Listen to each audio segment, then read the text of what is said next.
Entonces tenemos la primera clase correspondiente a quinto medicina y computación también, sin olvidarlos.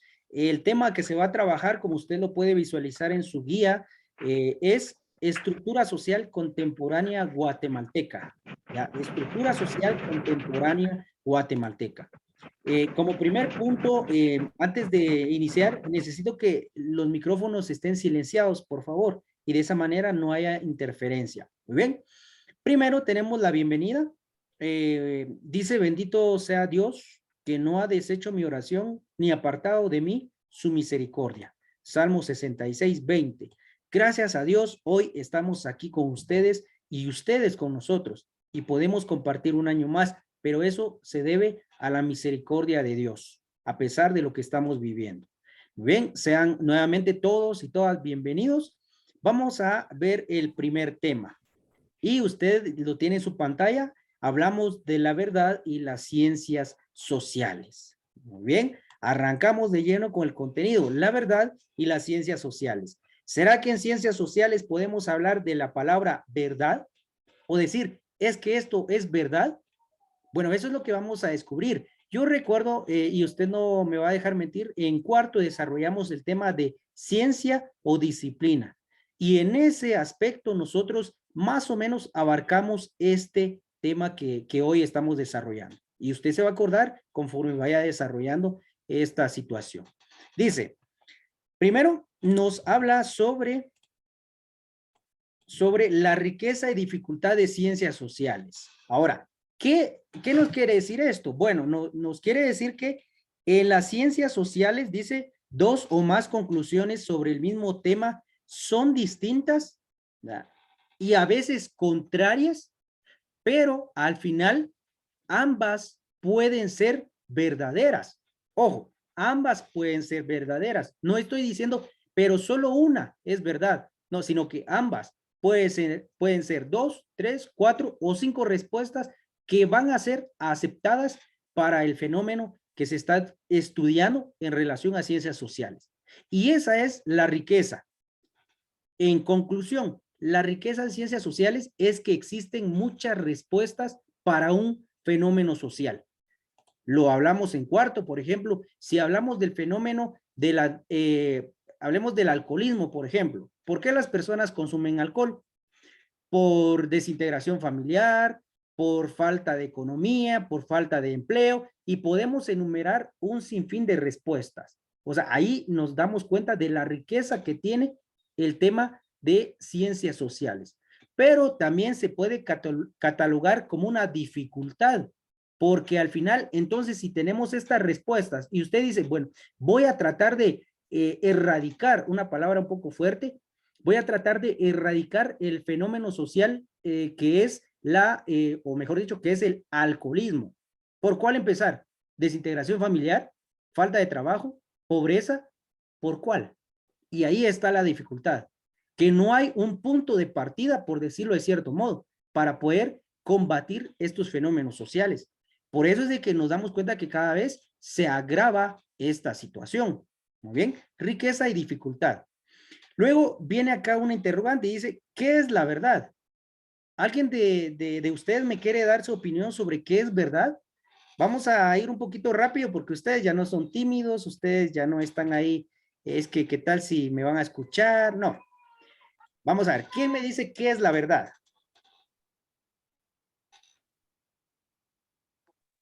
Es algo cierto. Muchas gracias, Ángela González. Dice Ángela González, es algo que es cierto. Muy bien. Jacqueline Lucas, vamos a ver, ¿qué aporte nos da? Podría ser afirmación de hechos o cuando nosotros afirmamos unos hechos. Muchas gracias. Es la afirmación de los hechos. Y sí, ¿verdad? Porque cuando nosotros afirmamos es porque algo es verídico, es real. Y ahí ya les dije dos sinónimos de verdad, verídico y real, ¿ya? Y somos capaces de afirmarlo. ¿Por qué? Porque es basado en la realidad. Eso es prácticamente lo que entendemos por verdad. Ustedes tienen su propio concepto. La mayoría de los que está acá, que son varios estudiantes, 45 aproximadamente tengo registrados acá, tienen su propio concepto sobre lo que es verdad. y es así, es aceptado. Profe, Dígame. para mí sería sinceridad. Bueno, tiene que ver con la sinceridad, muy bien. De hecho, yo aquí también tenía una palabra relacionada y dice la fidelidad. O sea, la verdad es también fidelidad, porque cuando uno tiene ese aspecto, va a hablar con la verdad. Muchas gracias por los que aportaron y definitivamente, como les digo, ustedes tienen una concepción aceptada de lo que es verdad. ¿Por qué hablamos de esto? ¿Por qué hablamos de esto? Dice, porque, vea acá, estamos hablando de la verdad en ciencias sociales y se supone que la verdad, cuando nosotros decimos verdad, es una pregunta para ustedes. ¿Será que existen o podemos hablar de varias verdades para un solo aspecto? ¿O tiene que haber solo una verdad? ¿Qué cree usted? Una verdad, profe. Muy bien, me dicen una verdad. Y yo considero que todos los que estamos acá coincidimos. Si vamos a decir, te voy a decir la verdad, es una nada más. No podemos, te voy a decir una verdad, bueno, te voy a decir otra verdad, te voy a decir otra, no se puede, solo existe una verdad. Muy bien, basado en ello entonces, ahí luego vamos a entender por qué estamos hablando de esto. Dice, ¿qué son los paradigmas? Ahora nos habla de los paradigmas y usted va a ver la relación que existen entre estos. Nos habla de los paradigmas. Los paradigmas se pueden entender como ejemplo, patrones o modelos que se siguen, ¿ya? O sea que muchas veces en este caso dice su guía, la verdad es un paradigma para un grupo de personas. Por ejemplo, cuando uno tiene una creencia, eso es un paradigma. Ojo, digo un paradigma, pero eso es una verdad para un grupo. Entonces lo llamamos paradigma. Es un modelo o es un ejemplo a seguir. ¿Por qué es paradigma? Porque para otro grupo de personas esa no es verdad, sino que ese grupo tiene su propia verdad. Ahora bien, ejemplo de lo que estoy diciendo. Ustedes ven la imagen acá. Hay dos personas señalando aparentemente un mismo número. Ahora le pregunto, ¿quién tiene la razón? Señalemos a este personaje como número 1 y a este como número 2. ¿Quién tiene la razón? ¿El 1 o el 2? Profe, de la manera de lo que lo están viendo los dos. Exactamente. Y ahí está el detalle. Gracias, Jimmy. Ahí está el detalle, mire. Nosotros no podemos decir, no, es que lo que yo pienso y lo que yo digo es la verdad. No, porque, por ejemplo, la persona número 1 está diciendo la verdad. Este número es un 6. Pero si nos enfocamos en el número 2, también podemos decir que está diciendo la verdad, porque es el número 9. Entonces, aquí lo que resta es respetar las ideas y las opiniones de las personas. Ahora bien, aplicado en ciencias sociales, lo que yo les decía, por ejemplo, el alcoholismo. Cuando nosotros buscamos la respuesta de un fenómeno social, lógicamente vamos a encontrar muchas. Y ahí están los paradigmas. Ahí están las verdades que se aplican para una persona específica. Entonces no podemos decir, no, lo que dice él no es cierto, lo que dice ella no es cierto, sino que prácticamente es parte de. Y aquí podemos hablar de varios ejemplos en relación a la sociedad. Por ejemplo, la moda se toma como un paradigma, porque la moda para algunos cumple ciertas características, mientras para otros las características cambian y son contrarias a la que una persona piensa. Por ejemplo, en la antigüedad, podemos determinar que en la antigüedad belleza era cuando una mujer era gordita, denominémoslo así, era gordita y decían, ala, qué bonita esa mujer, qué belleza, pero hoy ya existe otro paradigma en relación a la belleza y es que las mujeres tienen que ser delgadas. Ahora bien, nosotros podemos hacer un debate y decir, ¿quién tiene la razón? ¿Ya? La persona que dice que las mujeres gorditas son bonitas o son sinónimo de belleza, o las personas que dicen que las mujeres delgadas son sinónimo de belleza. Si debatimos, tal vez nosotros conscientemente decimos ambas, Pero si hablamos con las personas que tienen esa ideología, ellas van a defender su postura y van a decir, no, es que fíjate que así es y punto. Entonces nos queda nada más aceptar. Y de estos ejemplos hay muchos en relación a ello. Por eso decimos la verdad y las ciencias sociales. En ciencias sociales no vamos a tener una sola verdad, sino varias. Muy bien. Seguimos y vamos a ver esta palabra que está acá, epistemología. ¿Por qué hablamos de epistemología acá? Porque la epistemología dice que es parte de la filosofía y es aquí donde el ser humano construye las verdades. Determina, usted analiza algo y dice, ah, eso es verdad. O, ah, eso no es verdad. ¿Por qué? Porque tenemos esta capacidad, esta parte de la filosofía que es la que ayuda. En este caso estamos hablando de la epistemología. Yo les puedo hablar, les puedo preguntar sobre estas situaciones y cada quien va a tener su punto de vista. Pero va a depender de cómo lo analicemos. Y como le digo, no quiere decir, ah, eso es mentira o eso es verdad. No, sino que tenemos que respetar porque es un paradigma de un determinado grupo. El cuestionamiento de ciencias sociales. Aquí hablamos de un cuestionamiento en relación a ciencias sociales y es que ciencias sociales determina que no hay una verdad absoluta. ¿Qué es una verdad absoluta? Yo no sé por qué le agregamos esto o se agregó acá absoluta. Si se supone que verdad es única o tiene que ser la única verdad que existe. Pero bueno, le agregamos absoluta. ¿Y cuál es esta? Por ejemplo, decir algo al cual no se puede contradecir. Decimos, la lluvia cae del cielo. Esa es una verdad absoluta. Ahora, dígame usted qué otras verdades absolutas pueden existir. Voy a dar dos participaciones.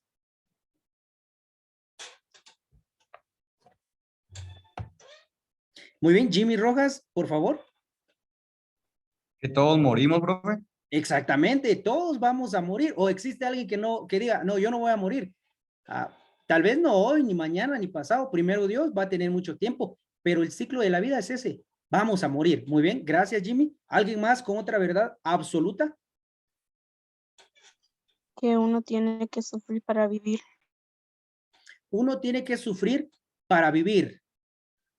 ¿Y qué pasa con los que tienen dinero? ¿Será que sufren? Tal vez sí, ¿verdad? Habría que Sí, pero analizar. en otro, sufren de otra cosa, por decirlo así. Tal vez no por el dinero, pero sí tienen otra forma de sufrimiento. Muy bien, Jacqueline Lucas, ¿me levanta la mano? Tal vez podría ser el conocimiento se adquiere a través del tiempo, pienso. Ah, sí, tiene sentido. Vean que son sus verdades, son sus ideas y son aceptadas, porque imagínense, conforme pasa el tiempo, usted va adquiriendo más conocimiento. Incluso, vea, incluso cuando uno no va a una escuela, a un instituto, siempre se va adquiriendo el conocimiento, pero esto es conforme va pasando el tiempo. No podemos decir, bueno, hoy voy a adquirir todos los conocimientos que existen. No se puede, sino que esto es paulatinamente, es un proceso. Muy bien, muchas gracias a todos los que participaron. Fíjese que una clase así es excelente cuando no solo el docente habla. Muy bien, seguimos y nos dice acá, el físico que planteó los paradigmas. ¿Quién es el que habló de los paradigmas y dijo, bueno, existen diferentes verdades, existen modelos o ejemplos a seguir? Estamos hablando, les voy a apuntar acá de...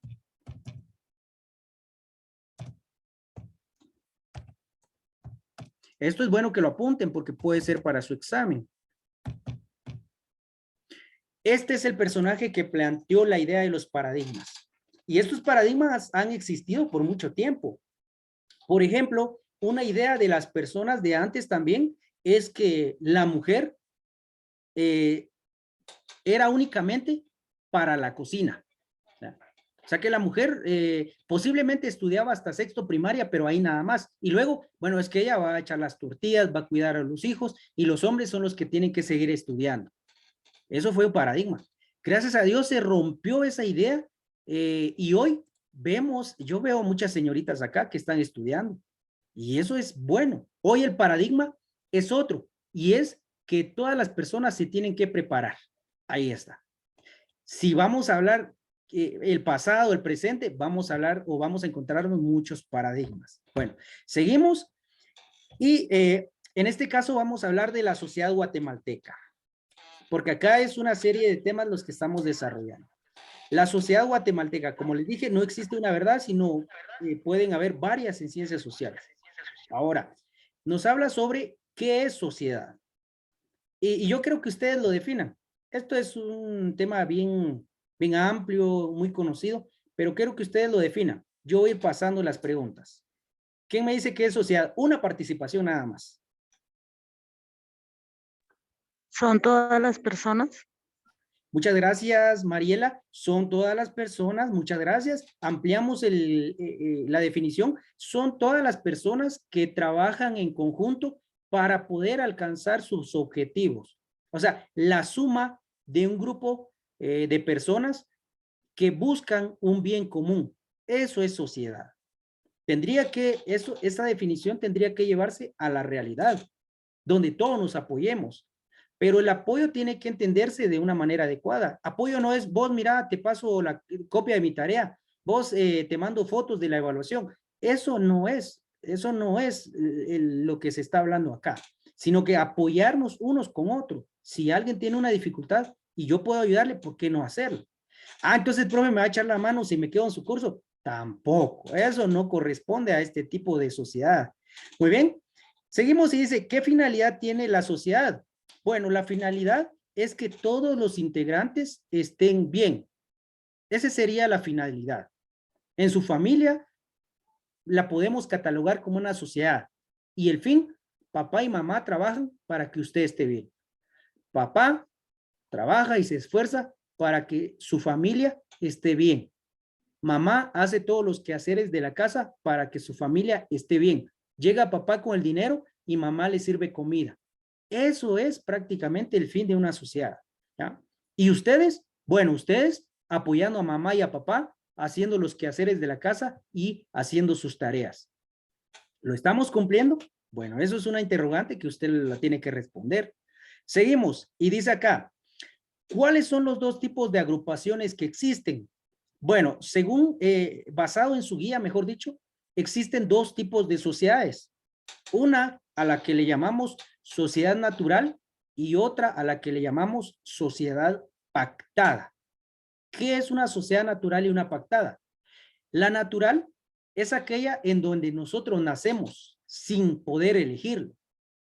Mientras que la pactada es aquella sociedad en donde nosotros decidimos, o mejor dicho, a la cual nosotros decidimos pertenecer. Si yo les dijera, deme un ejemplo de una sociedad natural, ¿cuál sería?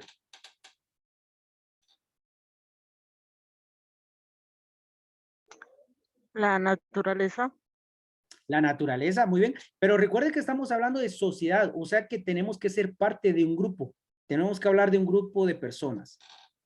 Mayas. Viendo ahí la definición sería de una sociedad, sería tipo Guatemala, ser guatemalteco, Muchas teniendo gracias. raíces Ujú. quichilenses y de ahí Los por mi indígenas. parte soy indígena. Creo que sería como nuestra agrupación, pero también nos subdivide. Tipo, en mi caso sería chichicasteca, porque precisamente estoy en esa sociedad. Muchas gracias, muy buen aporte. Definitivamente sí me parece, por ejemplo, una sociedad natural puede ser nuestra identidad o al grupo al cual nosotros pertenecemos étnicamente hablando, porque usted no decide, bueno, voy a ser ladino, voy a ser indígena, no, sino que prácticamente ya por naturaleza va a formar parte de una familia que puede ser indígena, ladina, puede ser también, hablemos de Xinca, Garífuna, inglés, español, pues eso ya es hablando de grandes o de manera global. Muchas gracias. Es un buen ejemplo. El otro ejemplo puede ser la propia familia, porque usted no decide, o será que usted Es como cuando elige una carrera. Vamos a ver, está dibujo. No, no me gusta. Está perito contador. No, tampoco. Medicina es la que me gusta. ¿Será que así es como elegimos a la familia? No, porque naturalmente somos designados a un grupo de personas a los cuales les vamos a llamar familia. Pero eso lo decide el Ser Supremo prácticamente. Nosotros solo llegamos y hacemos felices a esa agrupación. En relación a la pactada, pues yo di un ejemplo anterior en relación a los estudios, por ejemplo, porque usted decide a cuál va a pertenecer. Hoy ustedes tienen la dicha que papá y mamá les dicen, ¿qué querés estudiar? O sea, es parte de una sociedad pactada. Y usted dice, medicina. Muy bien, entonces vas a estudiar allá en tal establecimiento, en el Instituto Privado Técnico, y vas a estudiar la carrera de medicina. Pero usted lo pactó. Nosotros antes no teníamos la posibilidad. Era una sociedad natural, por decirlo así, porque papá nos decía, bueno, vení, ya, o fíjate que el lunes empiezan las clases, ya te inscribí. ¿Y en dónde?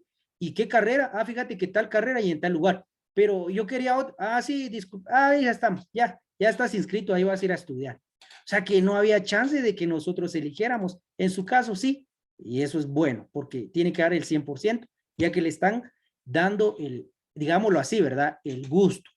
Muy bien. Seguimos y podemos ver acá. ¿Cómo aparecía? Bueno, antes dice, ¿qué es sociedad guatemalteca desde el punto de vista jurídico?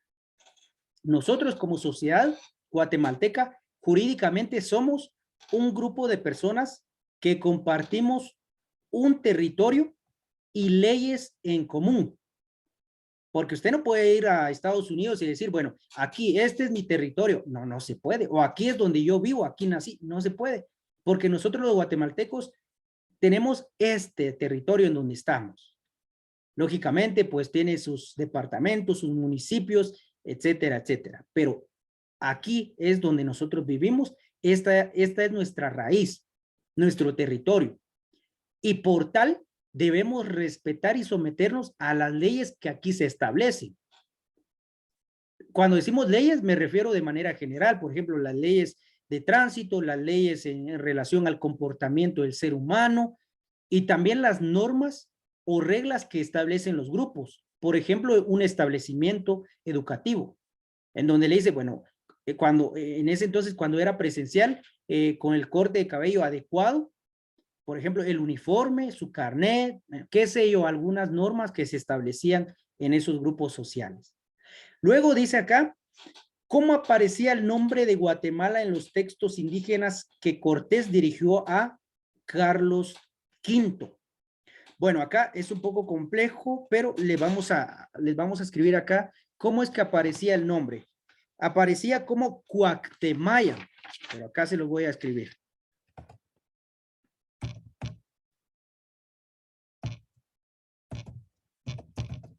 Así es como aparecía antes. Mire el nombre de Guatemala, Cuauhtemayan. Este nombre, conforme pasó el tiempo, se fue modificando hasta el día de hoy, que conocemos a nuestro país con el nombre de Guatemala, pero pasó por procesos. En un principio, como les digo, aparecía como Cuactemaya. Muy bien, vamos a conocer un poco más de esta historia de la palabra Cuactemaya. Vamos a ir avanzando. Y puede visualizar usted lo siguiente. Vamos a ver el tema de Guatemala como tal. Nuestra nación a la cual nosotros pertenecemos, podemos visualizar acá y nos dice qué es náhuatl. ¿Alguien sabe qué es náhuatl? Tierra de bosques. Tierra de bosques. Bueno. Ahora, náhuatl es un idioma mexicano, ¿ya? Un idioma, pero me refiero a un idioma indígena mexicano. Eso es náhuatl. Ahora, ¿cuál es el significado de Guatemala en la etimología náhuatl? ¿Por qué? Porque Cuactemayan es el nombre que le dieron los indígenas mexicanos a nuestro país, ¿ya? Por eso anteriormente hablábamos de esa palabra. Ahora sí, si yo digo qué significa Cuactemayan, vamos a decir tierra de bosques o país de árboles. Ambas respuestas son válidas. Esto, mire. ¿Por qué? Porque Guatemala tiene variedad de bosques. Por eso en cuarto decíamos, el suelo guatemalteco es eminentemente forestal y no agrario, por esta situación. Y antes, cuando venían, o en este caso, cuando vinieron los españoles, traían consigo a mexicanos indígenas y les preguntaron, ¿cómo se llama este lugar? Este lugar no tenía un nombre como tal. Y los mexicanos en su idioma, en este caso en el náhuatl, dijeron Cuactemaya. Entonces los españoles dijeron, lo escribieron y dijeron, así es como se llama este territorio. Por eso anteriormente decíamos la carta que Carlos V, la carta que Hernán Cortés, verifiquemos, la carta que, que Hernán Cortés dirigió a Carlos V, ya apareciera como Cuactemaya. ¿Ven? Dice acá, ¿quiénes dieron el nombre de Guatemala a nuestro país? Bueno, los indígenas mexicanos, como anteriormente lo dijimos. ¿Cómo estaba conformada la sociedad colonial? Cuando decimos sociedad colonial, prácticamente nos referimos a los grupos de personas que venían cuando se dio el tema de la conquista. Esa es la sociedad colonial. Y, lógicamente, ahí nos incluimos también. ¿Cómo estaba conformada? En su folleto, perdón, en su guía de estudios lo dice.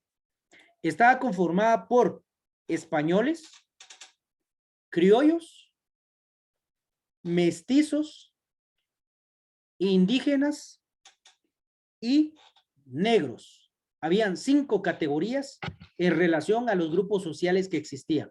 Pero en primer lugar estaban los españoles. Y ustedes saben todo el acontecimiento que se dio.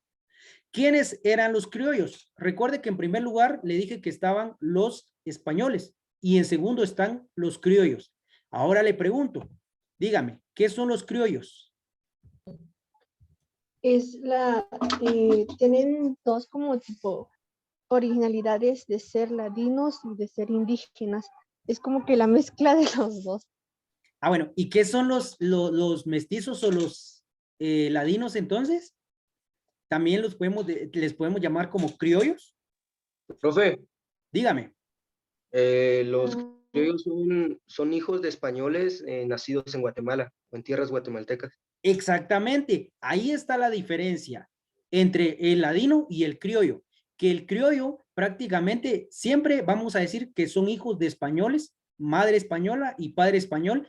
El único detalle es que nacieron fuera de su país, por eso les llamaban criollos, o sea que al final como que los hacían a un lado hasta cierto punto. Estaban los españoles y los criollos, pero ¿por qué si al final eran españoles también? Sí, pero nacieron fuera del país de España.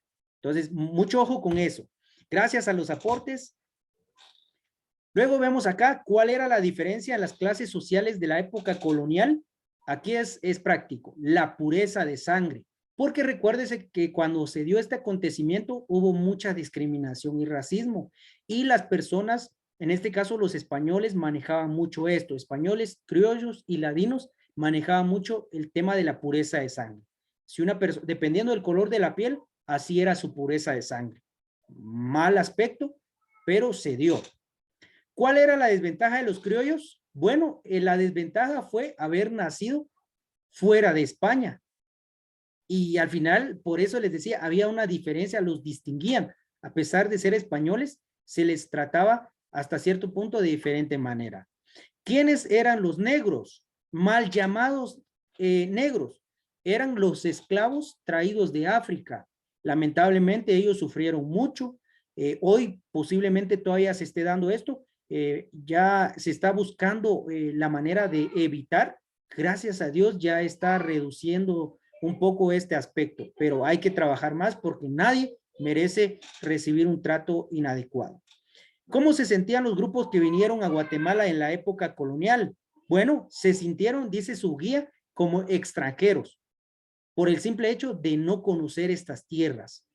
Y esto, ¿y aquí qué hay? ¿Qué es esto? ¿Ya? Porque no se conocía. Ya casi para terminar, pero antes necesito que se apunten en la asistencia, ya está en el chat, apellidos y nombres. Muy bien, seguimos y ya tenemos la última presentación. Y hablamos de la estructura social. Como en todo, siempre hay una estructura social. ¿Y qué es una estructura social? Lo entendemos acá. En la actualidad, Guatemala es habitada por el pueblo ladino y el pueblo indígena. Actualmente, no españoles y no criollos, sino indígenas y ladinos. De dependencia, y aquí está la subdivisión, como lo mencionaba una compañera, están los mayas, los xincas y los garífunas, porque anteriormente hablábamos ya de los ladinos también. Esta es la estructura de nuestra Guatemala. Pero dentro de ella podemos hablar de las clases sociales, o sea, el nivel o la jerarquía según lo que la sociedad ha catalogado de los grupos sociales que existen en Guatemala. Esto yo sé que a usted se le hace familiar porque es referido a la pirámide de las clases sociales. Yo sé que ustedes lo van a entender muy bien. Está la burguesía, está el campesinado medio acomodado y está el campesinado depurado. Esto se entiende muy práctico y cuando ustedes vayan a leer su guía lo van a entender sin ningún inconveniente. Pero para que tengan una idea de qué es lo que estoy hablando, podemos ver esta imagen. Mire, ahí está, mire, es un ejemplo de las clases sociales. Podemos determinar la clase alta, primero, la clase media y la clase baja, mire. Ahí está. La clase alta, lógicamente, está acomodada. La media, pues ahí está entre sí y no. Y la clase baja, pues es el grupo que sufre mucho. En Guatemala, ¿qué creen ustedes? ¿Qué tipo de clase es la que abunda? ¿La clase alta, media o baja? Media. Me dicen la clase media, muy bien. La clase baja. La clase baja. Baja.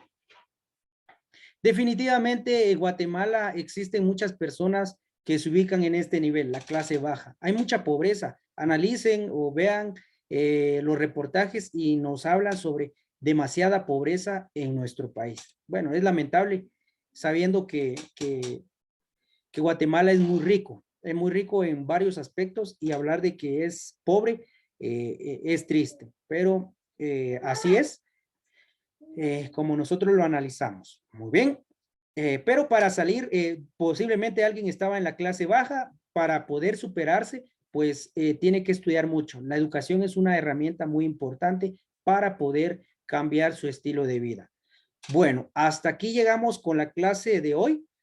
Vamos a atender a otro grupo después de ustedes, entonces vamos a dejarlo hasta acá y por lógica tenemos ya la despedida. Muchas gracias por la atención y que Dios les bendiga.